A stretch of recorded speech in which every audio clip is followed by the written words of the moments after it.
In today's video, I'm going to teach you how to add a contact in Xero. Adding a contact in Xero keeps your invoices, bills, and customer records organized. So let's walk through the process from start to finish. First, sign in to your Xero account. Make sure you're logging into the right organization and using secure credentials. Once you're in, head to the Contacts area. You'll find it in the main navigation. Open it up, then choose All Contacts.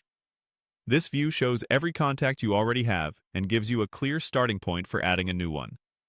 Next, look for the button to create a new contact. Depending on your version, it might say Add Contact or New Contact. Click it to open a blank contact form. Start by entering the contact's name. Use the proper business or trading name so it appears correctly on invoices and is easy to find later. Consistency here will save time when you're searching or reporting. Add the email address you want to use for sending invoices or statements. Choose the most reliable address for billing or accounts communication to help prevent missed messages. If you have a phone number, enter it as well. Including a country code and using a consistent format makes it easier for your team to reach out when needed. Now add the billing and, if applicable, the delivery addresses. The billing address is used for invoices and statements, while the delivery address is for shipping goods or physical materials.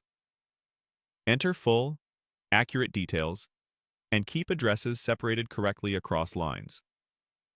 If one address is used for both billing and delivery, you can repeat it to avoid confusion later. If your region or your compliance needs require tax or business details, enter them now. This could include items like a tax registration number or a company identifier.